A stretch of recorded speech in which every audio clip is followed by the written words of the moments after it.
Hello everyone, welcome to MS study guru. आज की इस वीडियो में मैं डिस्कस करूंगी आपके साथ कि आपको अपना जीआरएफ से एसआरएफ कैसे अपग्रेड करना है और ये जीआरएफ एंड एसआरएफ होता क्या है, इनमें डिफरेंस क्या है। तो देखिए, मेरी एक इससे पहले एक पूरी वीडियो है जिसमें मैंने आपको फेलोशिप का अमाउंट बताया हुआ है कि जीआरएफ में कितना मिलता है और एसआरएफ में कितना मिलता है। वो सारा अमाउंट वाली वीडियो इस चैनल पर है, आप देख सकते हैं जाके। और आज की इस वीडियो में डिस्कस करना है मुझे वो प्रोसेस जिससे आप जीआरएफ टू एसआरएफ अपग्रेड करते हैं। तो बेसिकली जब आपका जीआरएफ क्लियर होता है उसके बाद आपको पीएचडी में एनरोल करना होता है। पीएचडी में एनरोल करने के बाद आपका जीआरएफ अमाउंट आना शुरू होता है। उसको भी 3-4 महीने लग जाते हैं, बेनिफिशियरी कोड एंड बहुत ये लंबा प्रोसेस होता है।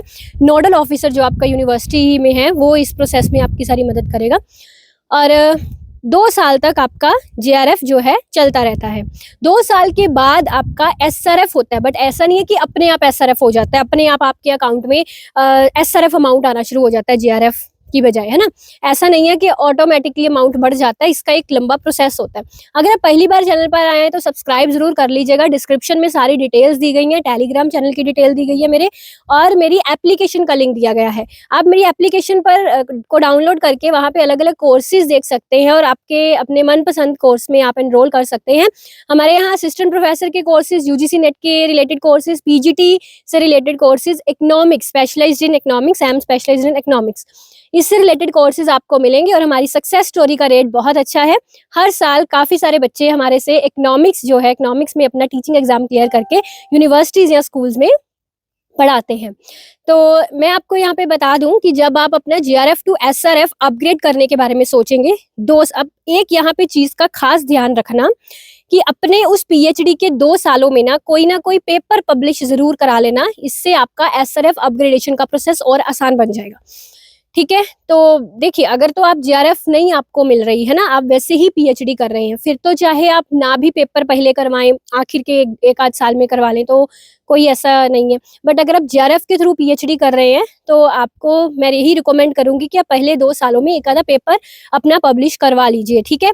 कोई कॉन्फ्रेंस वगैरह ज़रूर लगा लीजिएगा। कॉन्फ्रेंस प्रोसीडिंग्स में जो अपना पब्लिश है वो पेपर एक करवा लीजिएगा 2 सालों में। तो जर्नल में हो जाए तो और अच्छी बढ़िया बात है। तो अब यहाँ पे जब 2 साल आपको पूरे हो जाएंगे तो आप अपने एडवाइज़र को बताएंगे कि इस तरह मुझे 2 साल हो चुके हैं और मुझे अपना एसआरएफ अपग्रेड करना है। तो आप एक एक्सटर्नल आपकी यूनिवर्सिटी में आएगा और ये पूरी एक कमेटी बैठती है। आपका एडवाइज़र, आपका जो डिपार्टमेंट का हेड होगा, या कई यूनिवर्सिटीज़ में ना एक पूरी एडवाइजरी कमेटी बनाई होती है ना, जो पीएचडी स्टूडेंट होता है उसकी। तो वो पूरी एडवाइजरी कमेटी जो है बैठेगी और एक एक्सटर्नल भी इसमें ज़रूर आएगा। That depends on your guide कि आपका गाइड जो है वो किस एक्सटर्नल को बुलाता है, ठीक है। तो एक एक्सटर्नल भी बैठेगा इसमें। अब यहाँ पे ये है कि चलो आपका जो एडवाइजर है या आपका डिपार्टमेंट का हेड है वो तो अप्रूव कर देंगे जीआरएफ टू एसआरएफ, बट कई बार एक्सटर्नल थोड़ा स्ट्रिक्ट आ जाता है।